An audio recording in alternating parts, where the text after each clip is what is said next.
So I'm Grant Denton. Thank you for having me. I'm the operations manager of the Business Improvement District. And I also am the founder of the Karma Box Project. If you don't know where that is, thank you.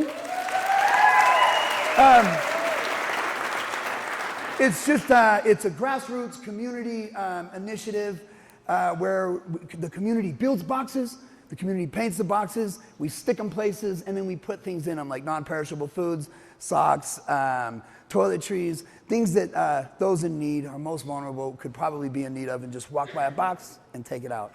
And I also am a motivational speaker for youth, for kids. And it sounds cool, but kids are savages. I like to think that I'm relatively tough, right? Been locked up a little bit, right? I'm a tough guy, but these kids are savages, right? Especially when you're talking to K through 2, 300 to 500, sometimes 1,000 of them. These kids, they'll pick you apart, right? This is nothing. You guys are adults. You see that I start to sweat or start to get a little nervous. You're like, well, he's sweating and he's nervous. Kids will point you out. They'll pick you out and be like, he's a sweaty man. He is sweating right now. And they'll get all their friends involved. Look at him. He's sweating. So I developed a way of getting the kids to not so much pay attention to my sweating. I started bringing fire into the element. Got you now. Got you now. You want to grab the attention of 1,000 kids, bring a torch.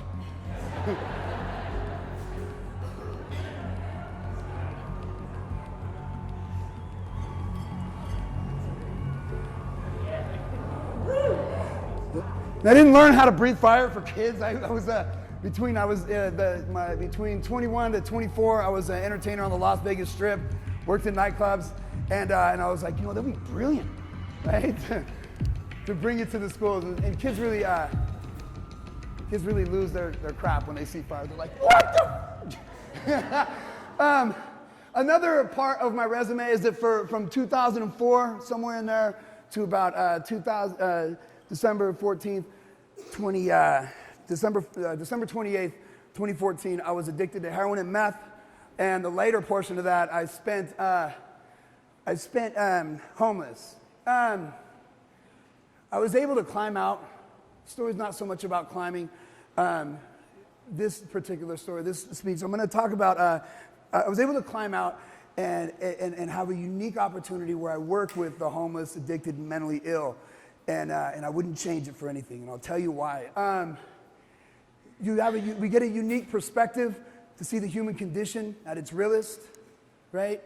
And a lot of times, in order to be good at what we do, and you can only whisper this, you can't say it because there's weird boundaries that sometimes people talk about, but you have to love who you're working with.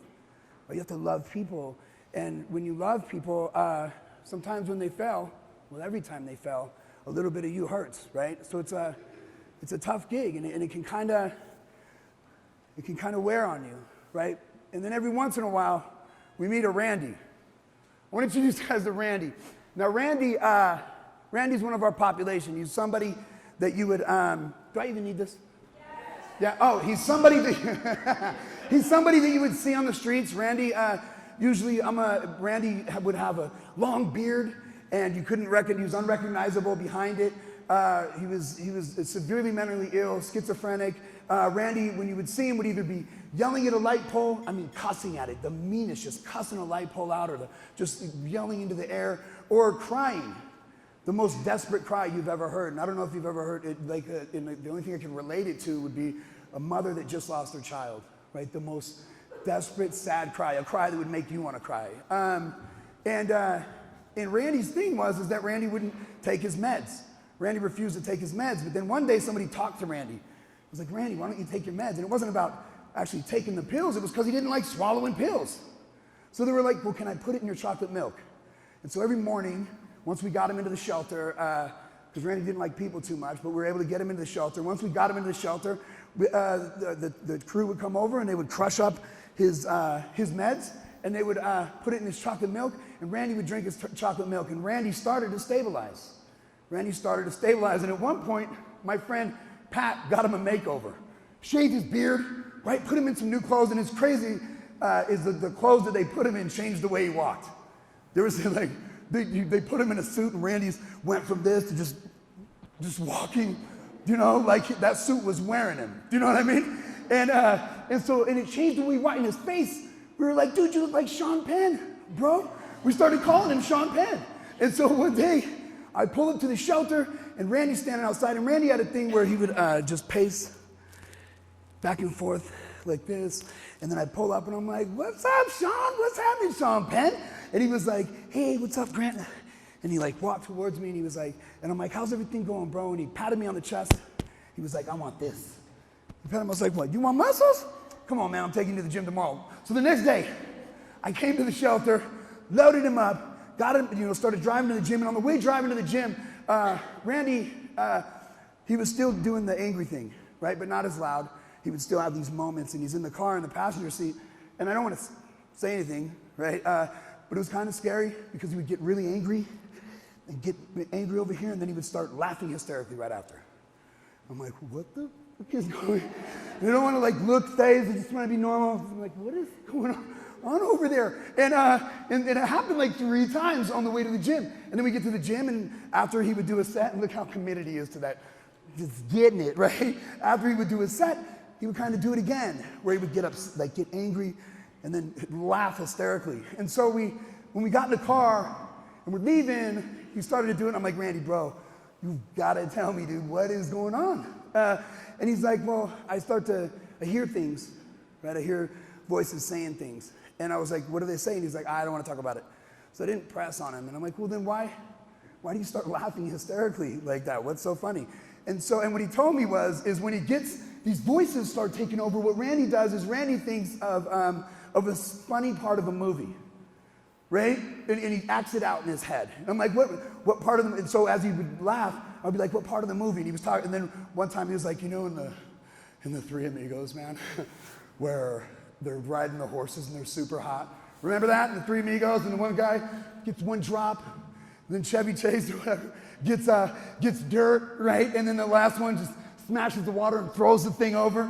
And then he talked about Shrek, the part in Shrek that was funny to him. So like his method of talking himself down was to think of funny parts in movies. And so when I would be with him, taking him to the gym or whatever, when he would start to do that, I would always ask him like, Randy, what movie, bro? He'd be like, you ever seen Basketball? Like, it was just the funniest. And then one day we left the gym and we're pulling up to Jack in the Box. I'd take him to Jack in the Box every day afterwards, and he would order the most expensive burger on the thing. I'm like, Randy, really? You gotta get the Bacon Ultimate? It's an $8 burger, Randy. But I would take him to go get a burger, and he started laughing hysterically. I was like, Randy, what movie? And he was like, man, I'm just having a good day. And so I got choked up. And I don't want Randy to see that, so I just pumped up some gangster rap.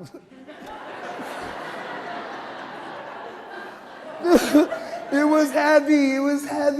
But like, what does it take for Randy to have a good day? Right now, how long has it been since Randy had a day so good, he's laughed hysterically, and then you back up and you look at it, it was just a bunch of people doing a lot of little things and kind of giving a crap a little bit. The world is a big place, and I think what happens is a lot of times we get overwhelmed by problems. We get overwhelmed by problems, and maybe we think that we're not going to solve them all, and we're not. But the idea is to do small things, a lot of small little things, and you can do it. We're capable of these things. The idea is that we improve situations, right? For example, my son the other day walked into my room, and he was like, Dad, I got a D. I was like, what? You got a what? He was like, yeah. I was like, get over here. Get over here. And I grabbed him, and I cradled him in my bosom, and I pet his head. I was like, congratulations. He's got a big head, right? He's 14. He hasn't quite grown into it yet. And I pet his head, and I'm like, congratulations. Because 2 weeks before, he had an F. He had an F 2 weeks before, and my son's got a D. Get over here. And I just squeezed him, and I loved on him, because next time going to be a C, bro. And we're making small improvements. And that's what's important. And I want to like highlight, that's a D. I want to highlight somebody here who's helped me in all of my projects. You guys know that mug?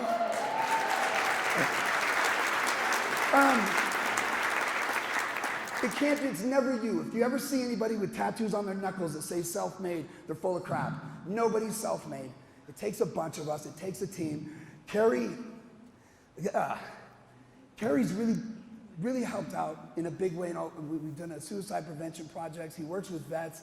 In addition to that, he goes above and beyond to help my Karma Box project out. And then he sends me the sweetest little text all day. I mean, you ever get a text and you see the name and you don't even have to read it, you know it's going to be special, right?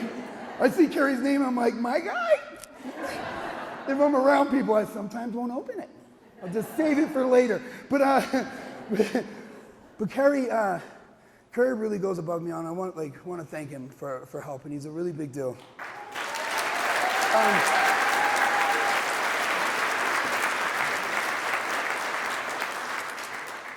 If you want to improve, it's really important that you see to it that you help improve people around you, and that's a big deal. Also, so if you want to get involved, if you want to do things, you can go out and you can reach out to the Karma Box Project, stuff like that. If you guys want to start drives or go out and do Karma Box tours, reach out to me on Karma Box Project, and I'll be happy to go with you or maybe direct you somewhere. I want to end with a proverb. It's an African proverb, right? There's a lot of African proverbs, but this one's my favorite. Because they all talk about villages. So there's the African proverb is, if the village does not embrace the child will burn it down just to feel warm. And I believe that as a community, we spend a lot of time and resources putting out fires. And I also believe that when they talk about children, they're just talking about our most vulnerable.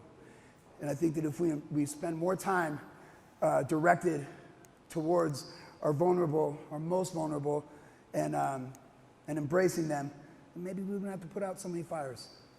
So thank you for having me, and go embrace somebody.